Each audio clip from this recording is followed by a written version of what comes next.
Hi everyone, my name's Caroline. Welcome to my channel. It's Tuesday it's very drizzly today, but after a beautifully hot bank holiday in May in the UK. So yeah, back down to earth with a bump, unfortunately. So today I thought I'd do probably quite a short video around this idea of there being a golden rule for relationships, friendships, and also family dynamics as well. So sort of parenting, and yeah, so just in any real walk of life. Also, I think it could really apply to the workspace as well. So all areas of life really where you're talking about dynamics between people.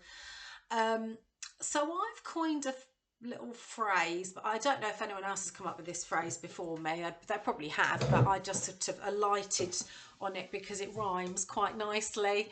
And so my phrase is empathise, don't minimise. So what does that mean, Caroline? So what that means is very often,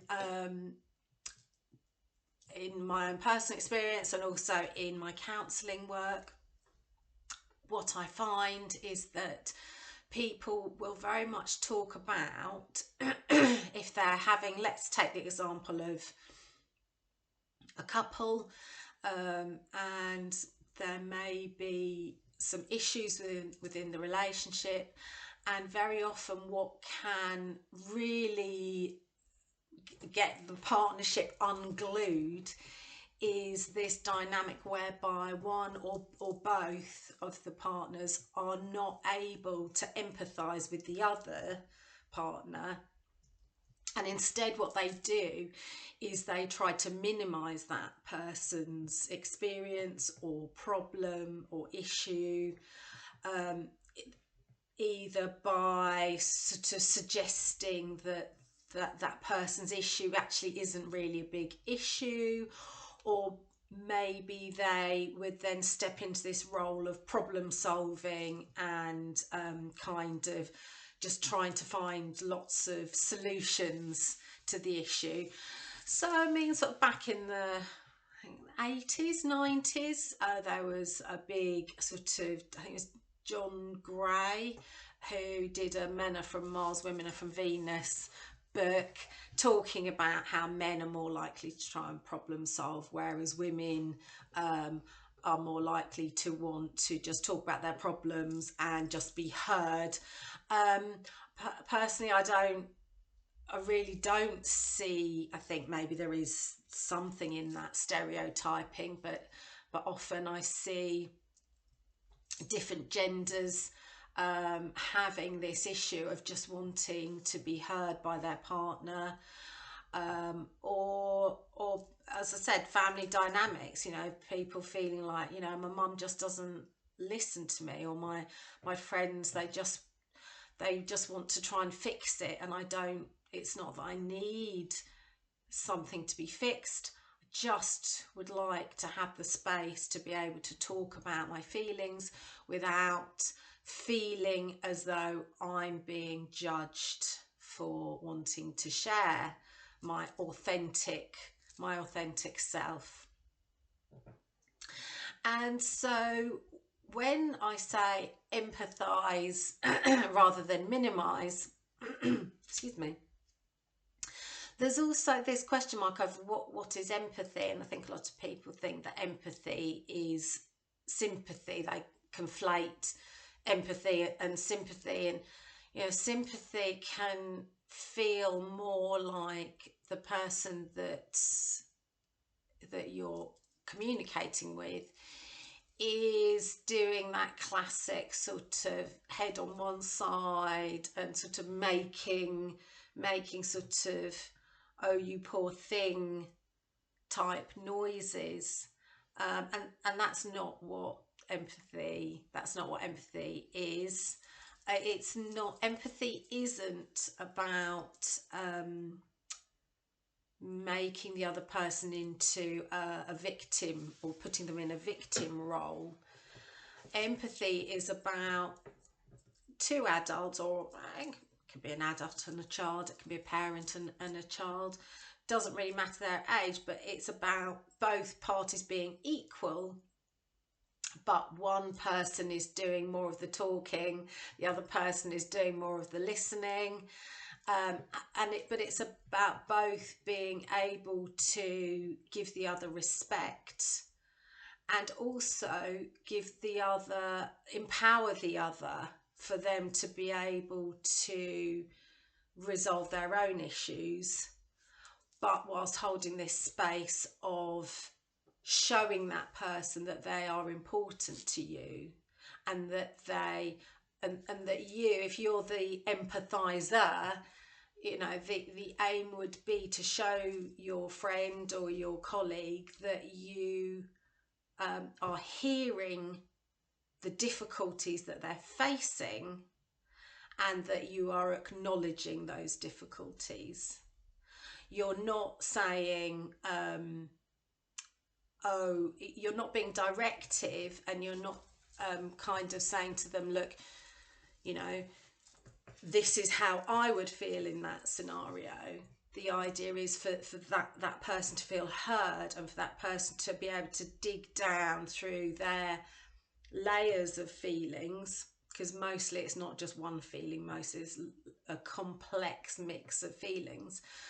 So they're able to share those feelings, and once one aspect of the feeling has been shared, they're far more likely to be able to resolve their whatever issue that they have, or that may then release them to be able to go deeper down into understanding some deeper layers of what that issue means. But either way, just opening up that space for the person that you're in conversation with means that they're going to feel heard by you, they're going to feel accepted by you, and they're going to feel as though you're giving them the respect to be able to resolve their own problem. You're not swooping in and saying, oh yes, I know, so Auntie Gladys had that exact problem, and here's what she did, you should just do X, Y and Z. Now, we've all had that experience, and that experience of feeling minimized is, especially if you are a person who might describe yourself as being sensitive, that the reaction of another person by minimizing your problem, by saying, oh yes, I used to feel like that, but it's not that bad, or it'll be fine, it'll just blow over, you know, go and have a nice cup of tea, buy yourself a bar of chocolate, you know, it'll all be okay. You know, there are times when that might be true, but actually by saying that to the other person, that their experience then might be a feeling of, my problems aren't important, no one wants to hear about them, or this person isn't interested, doesn't want to hear it, I'd be better off shutting down and not speaking up and keeping everything inside. And sadly, when we look at some of the research, especially some of the books written by Gabor Mate around physical illnesses that can affect the kind of person who feels easily shut down, who doesn't feel listened to, are far more likely to develop very serious physical illnesses, as well as, you know, long-term mental health issues. Things like depression, things like anxiety can very much come from a place of not feeling as though there is a safe space or a safe person to be able to be sort of truly authentic about some maybe difficult feelings.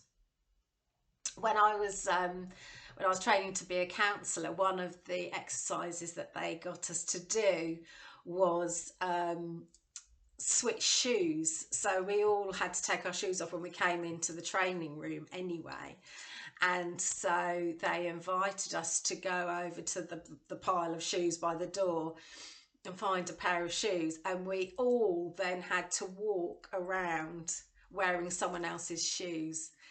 And the idea was a very sort of, you know, experimental exercise to show us how difficult it is walking in someone else's shoes, and how you might, in theory, you might think, oh, you know, it's not that hard for them, but actually when you're in there, when you're walking in their shoes, actually it might feel a lot harder. And so that's always stuck with me. It tended to be trickier for the lads, actually, because there were more females than males, and yeah, generally we have smaller feet, so yeah, the guys, yeah, it was trickier for them. But going back to minimizing this urge that we often have when we're in a relationship dynamic, the urge that we can feel to minimize someone else's feelings, and what's that all about? You know, why do we have this urge? Why does it feel tricky for us sometimes to be able to sit in that space of knowing that this person who we really care about is having these difficult feelings? And often what that can boil down to is actually we need to do some work on ourselves. You know, that's sometimes called shadow work, which I think maybe I'll do another video on. And maybe we need to dig into some of those really tricky feelings, like why can't I hold that space? Why can't, you know, if my partner comes to me and says they're really, you know, they're really angry with me, or they're really sad about something I said, or they're feeling worried and scared about their job. If I find myself having the urge to say, oh, it's not that bad, or, you know, oh, pour yourself another drink, or oh, it'll be fine, you know, just sleep on it, or hang on a minute, let me go and I'll help you find a new job. That sort of response that we all have been, we've all done in the past, I'm sure. What is it about us that we find it hard to sit there and say something like, oh yeah, that sounds really grim, that sounds really crappy that your boss spoke to you like that. Yeah, I'm really sorry you had that experience. I would hate that. And that is something that we might find quite hard, to be able to allow ourselves to be vulnerable enough to meet our person, or meet our friend in that space of just being able to acknowledge, you know, wow, yeah, I really wouldn't like to be walking in your shoes right now. And to also draw back from that urge of, you know, well, how can I fix it? What can I do? Because that can be another urge we might have. Certainly for people who are, you know, on the more perhaps codependent or people pleasing end of the spectrum, which is where I naturally have landed in the past. You know, always in recovery from being a people pleaser. You know, the urge would be to see that person as some kind of victim, not in any kind of malicious way, or, you know, necessarily putting them down, but it can feel in a way of taking some control back for ourselves. If we see someone who's in a really tricky space, we may feel as though, oh, I can swoop in. This is something, here's something I can do. I can provide you with this, that and the other. And that might feel quite good for us, because we're like, oh, look, look at me. I can, I can fix this. I can help. But actually, it's that saying about give a man a fish, he'll eat for. I'm gonna get this wrong. Give a man a fish, he'll eat for a day. Teach a man to fish, he'll feed his family for the rest of his life, something like that. And so when we have this urge to swoop in and fix stuff, actually what we're doing is we're giving our friend or our daughter or our sister we're giving them a handout, when actually the healthier approach, and and part one of the aspects of the counselling or therapy process, if you're in therapy or thinking of going to therapy, one of the aspects will be around empowering yourself. Because possibly life coaches or other modalities, I don't really know too much about that, but they might sort of give you answers. But in counselling and in therapy, mostly your counsellor and or therapist won't be giving you answers. They'll be facilitating you to find your own answers, because counsellors and therapists aren't the expert in the room. We know all the theory, but we're not an expert on you. You're an expert on you, but we often need someone to support us to get to those answers. And so this idea of when we're in a relationship, if we are able to empathise with our partner, what we're actually doing is we're supporting them to find their own answers. Whereas if we minimise them, so we are subtly, and probably not intentionally, but subtly we're shutting them down, or we're offering to swoop in and problem solve, we're actually not giving them the tools, or we're not supporting them to find their own tools.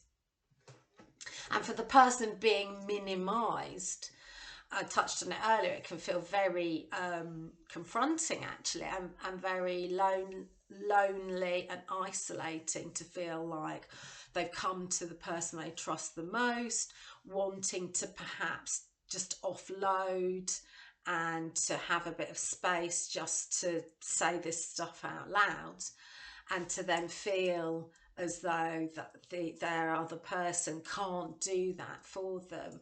That can feel isolating and debilitating.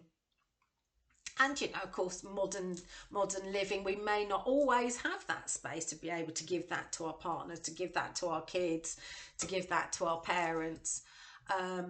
But if we can try to build that in more and more into our friendships, into our relationships, then we are long term more likely to be able to create a stable relationship where there's safety to be able to be vulnerable to each other. And just to sort of touch on before I finish, one of the fears that we might have around empathizing with our friend or our partner is that fear that, oh my God, if I give them the space to talk about their emotions, is that going to make the emotion bigger? Like,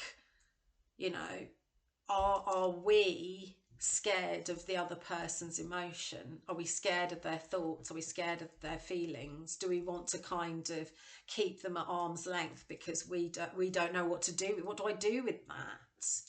And if we allow the space, is that going to make the emotion bigger? And if that's so, how am I going to fix that, or how am I going to handle that? And I suppose, just I guess to say, short term it might get bigger, and that can feel really hard. It can feel really confronting for both people. But what is most likely to happen is that, yes, it might feel difficult, but that's going to be more of a short term situation, unless, and of course there's always the caveat, unless your other person is dealing with severe mental health issues, in which case, you know, I mean, I would always suggest therapy whether you're dealing with severe mental health issues or not. But you know, of course, if the issues are too much for you as a partner to be able to support, then of course you need professional help there. But if we're talking about sort of relatively day-to-day stuff, then, you know, yes, things might get harder. You know, yes, your partner might actually break down, start crying, you know, when the floodgates open. If you provide that empathic space, they may release bigger, difficult emotions that might feel quite hard for you to sit with. But your person, your friend, will be more likely to move through that much faster if they feel as though there is someone there to hear that and to sit with them, and someone who won't abandon them at a time in which they really just want to know that they've got a person there for them who cares. So really, in that case, it's about this sort of short-term pain for long-term gain.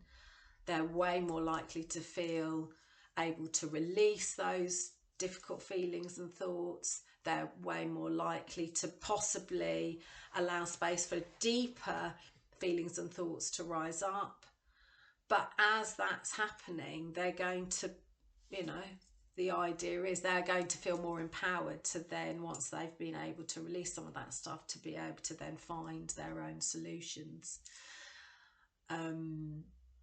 Yeah, so I think that's everything I wanted to say. Hopefully that's helpful. I've sort of waffled on quite a lot more than I thought I would, but yeah, I hope that was interesting. If you have enjoyed this video, if you would like to do me a thumbs up, like, that would be lovely. And if you'd like to subscribe, I would appreciate that. But either way, I hope you have a very good day, and I'll speak to you soon. Bye.